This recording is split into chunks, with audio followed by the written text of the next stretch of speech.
Hello, everyone. Welcome to Inner Peace Counseling Services. Thank you for joining us today on today's Facebook Live. We want to talk to you today about an important topic that we hear a lot from about, I would say, 30 to 40% of our clients.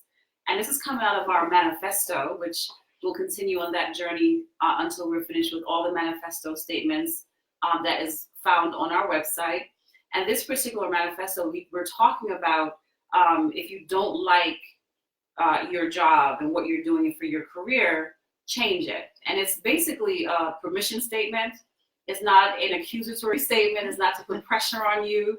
It's really to help you recognize that you can give yourself permission to change your life if you choose to, because sometimes we feel like we can't change our lives. And I think Angela, Dr. Hargrove, myself, and Sherry, all three of us have had to change at some point of our lives, our careers, because we were not very happy in the jobs that we were in, the field that we were in. We're very happy now in this life that we're in as practitioners and psychotherapists, but at the end of the day, we had to get here, and it was a whole process of getting here. So today we want to talk a little bit about that with you. So some of the common things that we hear, that we're talking about, some of the common complaints when people come in and they don't just say, my job makes me sick.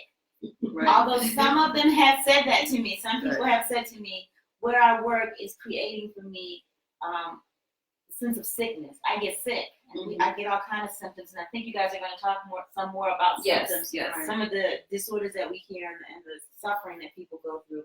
But some of the common complaints are that, the system that I work in is broken. And so when people tell me that the system that they're working in is broken, one of the things that I ask them is, are you going to be able to impact a change in that system? Is that a system that you're going to be able to affect a change in? If they say, no, that's not my position at work, or I have no authority to do that, this is the system and I can't affect a change, then they begin to feel powerless. They'll say, I'm in this position and it's horrible and the system's broken and nothing ever works right and I can't change it. They also come to me, a lot of people come to me and say they don't feel valued. Yes. So even though they're doing a great job, they're either not being paid equitably, or people overlook them. They don't get promoted. People just overlook them. And if you have to go to work every day, or you're in a position every day, and people never say to you, what you do makes a difference, or what you do is sufficient, or what you do is great, it'll make you begin to feel more despondent about your position or less valued. And a lot of times you may have a supervisor or manager who doesn't show you any value. They may take what you've done and take claim for it. Absolutely. In that way. Or again, not just give you the recognition that it was your idea, this was your project, you did great work. Right. And again, you'll feel powerless. Right. And as soon as you begin to feel powerless, there's this sense of stuckness that comes in. The other thing that I hear a lot from people is they don't feel challenged. They're just bored at work. Right. That they've outgrown this, that what they're asking them to do, they know they can do more. And so they sit there day in and day out, and it begins to be fatiguing to them. Right. It's draining just to be there. Some people are struggling with increased or unrealistic work demands as part of a systemic. That's a big one. If the work demands that you work 12 hours a day, you work 12 hours, but that's the system. It's designed for that. And some people, that's not a conducive lifestyle for their health. It's not conducive to their health. For most people. For me, it's not conducive to Sherry's health to work 12 to 15 hours a day. Exactly. Still got to sleep and eat, right? So sometimes the hours or the demands for or the output, even when people have different quotas that they have to meet, it's not a realistic demand. And so people often complain to me about that. Sometimes it's just plain not a good match. They don't get along with the people at work. They don't share anything in common with who they work with, the community at their job. They don't feel connected to their supervisor. They don't feel supported. They just a poor match. And what they're doing, it doesn't feel good. They don't like it. They chose it to work just because they needed a job to pay the bills, but they don't like what they're doing. Right. So it's only money for them. Yes. And not enough of it. Because if you're doing something that you're miserable at, you expect a great deal of money for your misery, right? And so sometimes that's just not realistic. No. Right. And so those are some of the things that I get in terms of the system, or when they're complaining about the job specifically. So let's talk a little bit about what that manifests to in terms of the person Yes. that presents to us. And that's when you guys come in, because generally you can go into work, and some people can function in a unhappy, I wouldn't say unhealthy environment, but unhappy environment Right. or a toxic environment because they have a plan, a set reason why they're there. They know when they're leaving. They know what they're getting out of the job, so they can stay there for a season and know that, okay, I can tolerate this for a season. But for many of us, we don't have those options. When we have children and we're married, we have bills and a mortgage and a car note and all these different things to worry about and to think about as our part of our lifestyle. Then we start to develop what we call the symptoms because of that particular trigger that, like Sherry was talking about. We get triggered at work because of the environment, whether it's a cultural environment, meaning the culture doesn't fit my culture. You know, there could be bias at your workplace. There could be gender bias. There could be a lot of sexism and different things, ageism, and all these different things occur, racism. And then before you know it, you're being triggered because these things hit you to the core of who you are as a person. And now it's going to show up in the physiological person. Now I'm depressed. Right? Now I don't want to get out of bed and go to work tomorrow because it's hell to get to work. Now I'm anxious as soon as I drive into the parking lot. There's something wrong. Something is wrong in the pit of your stomach and you can't get out of the car. Right. You know, your coworker come over, hey Bob, you're not coming in? Bob's sitting in the car smoking a cigarette. I really don't want to come in, but I'll be there in a few minutes. But a lot of times what happens is people come in, they'll say, my doctor says I need to talk to someone. Well, why is that? My hypertension is high. Right. And I've never had hypertension before. And then, well, what caused the hypertension? My job. I'm stressed out. I can't take it anymore. I just don't feel happy where I am. And these are the symptoms that we experience when we're unhappy in our workplace. We be crying every day. Every morning they wake up. Yes, that feeling of dread and overwhelmness. I hear that word a lot. That people are very overwhelmed at the thought of even going in Absolutely. and having to deal with work or the people at work. Or feeling ineffective now at their job. Yes. They'll say it's become so overwhelming that I can't concentrate. And then feeling inadequate because Right. now I'm making mistakes. Absolutely. Mhm. I can't get it done, so now I'm ineffective. Gotten written up Yeah. and I'm on a performance plan. Yeah. A bigger challenge would be now that are in this state of crisis, and it is a state of crisis. If you're at work every day and you can't function and you're depressed, it's affecting you physically where you're losing sleep, you're not eating right, you're feeling lethargic, you're feeling more tired and drained each day. This is when grumpy. This is when this what we call the survival mode kicks in, where people feel like they have to do whatever they got to do to keep it going, but then it creates a cycle. And Angela's going to talk a little bit about survival mode and the cycles it creates in the workplace that may need to change.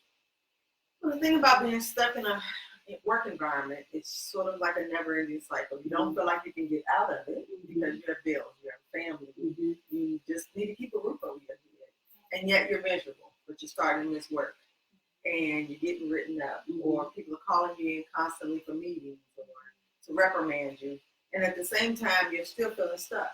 So you just stay in this cycle of I'm stuck, but I got to do this work. The work makes me sick, the environment makes me sick, and I'm still here because I got to survive. And oftentimes we forget that we can make other choices when we're in that sort of survival place because we're stuck in the cycle of being sick and scared and afraid and panic. Yes. A lot of people go into panic mode because it's getting worse and worse and worse. And the way to begin to break that cycle is to begin to make some changes in your overall life, in your work, and in your future. But you got to make plans to do that so that you can go in a different direction. And it may take some time, but you won't feel as stuck when you're in that. And it's called preventative measures. Right. You know, preventative measures are part of the mechanism tool, things that we do here as practitioners to help people create a plan for their lives. It's developing a new mechanism, a new coping strategy. A coping strategy is not necessarily to keep you at work. It's to really create an avenue of release of all those negative things so you can think more clearly and start making a plan for your own specific life. Right. And that's a good point, that you need to think more clearly. Yes. When you're in panic mode, when your symptoms of anxiety or depression are aggressive, then you can't think clearly, No. you can't make a plan, and it does feel like you're stuck. Right. It just feels like I can't see my way out of this. Right. And so a lot of people will approach their stuck situation, when their survival mode from a place of lack. Yes. This is what I don't have. I'm not going to have enough in my savings account. I don't have enough time. I don't have enough education. I don't have enough resource. And they can't see the resources that they have, so they can just change how they think about that. And Right. sometimes that requires for them to come in and talk to a counselor or to check in with someone to say, here's what I do have. As soon as you approach change from a place of sufficiency or abundance, let's Right. look at what I have so that I can see what I need, as Right. opposed to these are all the things that I lack. Once you see what you have, you can determine how to acquire what additional things you need to press forward out of that particularly toxic or unhealthy work environment. And it goes into support. If you're not being supported in the workplace, a lot of times we, like Sherry said, we miss that there's abundance outside of the workplace. We miss that I have a sister who can watch my kids while I go on job interviews, or if I take a break from work to focus on myself and take care of myself. Or I have my mom and my dad who are willing to say, hey, come back in. Come back to the house for a few months, figure it out, get back into the workplace, do what you have to do. There's resources everywhere. We just have to figure out the best ways to approach them. A lot of times we're just afraid of losing the lifestyle that we've created for ourselves. But lifestyles change. And a big part of a lifestyle is not about what you have, it's about what you really have, which is your self-awareness and your happiness with who you are as a person, and your happiness of being able to get up every day and go to work and actually enjoy it. As you start to look at what skills and talents you already have and possess and bring, and resources inside and outside, I always encourage people to think about work from a standpoint of what can that job offer me. I'm miserable here, but sometimes we miss that there are job trainings that we should take advantage of. Yes, There's yes. classes, there's certifications, Seminars. there's all this that you can actually get from them, and they can help you and you can take that skill to the next job. There's ways to say, hey, can you teach me how to do that? And so for those places where you can get that, I encourage everyone to get what you can get from your job. It's not just what, we can give them, but what they can give us so that we can take it and build on it as well. And you make a good point to take a look at what's already there. So even though the job may externally feel toxic or externally feel like there's nothing here for me, each day look for something that you're going to take home from it. I'm going to take home a positive interaction with maybe one of my colleagues. Yeah. I'm going to take home this opportunity I've been given to network. Maybe someone invited you to coffee, or maybe you should invite someone that has a different skill set that you're trying to learn. Or maybe you can figure out a different way to approach that management staff or approach your manager in terms of, I can't change the whole system, but how can I make it more conducive for me to function optimally right now? Because this is a right now thing. It's not a 10 years from now thing, or even a 10 days. Right now, how can I make it fit a little better right now? And the most important thing is advocating for self. Yeah. We always look to get advocacy through other people, but we, unfortunately, in our society today, we're not taught to really learn to advocate for yourself. Self-advocation is empowerment. And sometimes it feels uncomfortable having to go to your boss and say, hey, can I change my team? I'm really unhappy with the team that I'm on. Absolutely. I don't feel valued. I don't feel emotionally safe. Here's some things that are going on. Sometimes you just have to learn to advocate for self and learn to do it in a very professional and effective way so that we don't get targeted as a problem child. No one wants to be that at work, but there's room for you to advocate for self. The only way you can advocate for yourself and grow is to give yourself permission. So give yourself permission to really believe that you're valued.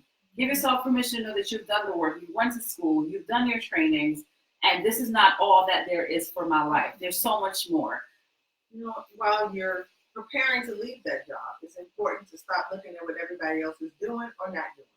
So much attention is focused on being angry with other people for what they're doing or not doing, when you're your own job brand. Like, you're a brand in and of itself. So you have to just focus on what you're doing, what you're giving, what you can write down on your resume that is going to be helpful And transferable. and transferable to other places. But when we're worried about what other people are doing and not doing, it gets in the way of our best work. And we want to be able to show our best work.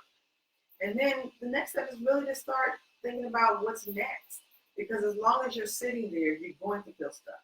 But if you're doing things that open the doors, then it gives you more room to feel less stuck, less panicky, less fearful. No matter how many people have come looking for jobs, and no matter how long it's taken, I've had them come back and say, I finally found a job. So it works, it just may not be on your timeline.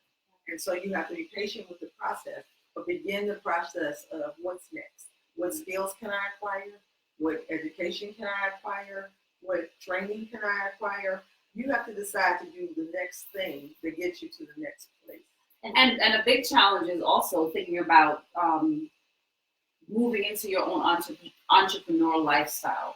I've had about 4 clients this year who have branched out, and I'm so excited and proud for them because they started their own business. They got tired of the regular 9 to 5.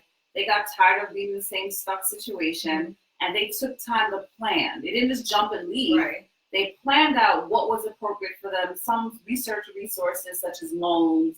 For one of them was a woman who was able to get a small business loan for African American women, and she was able to start her own business.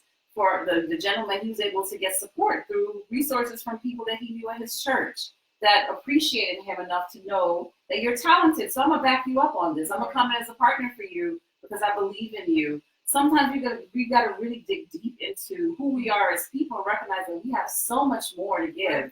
So one of the things you said that really struck me is to advocate for yourself.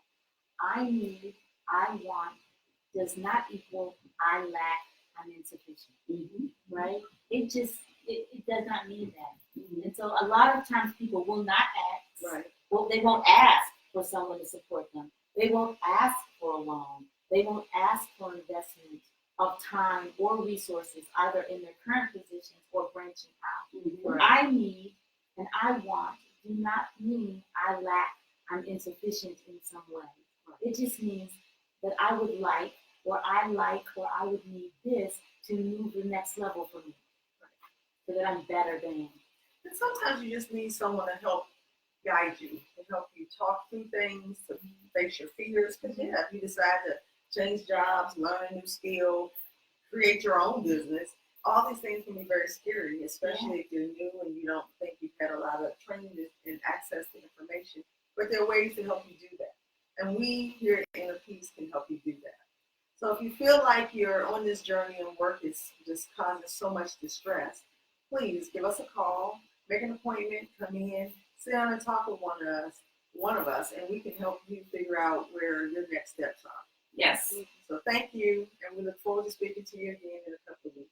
See you guys soon. Bye. Bye-bye.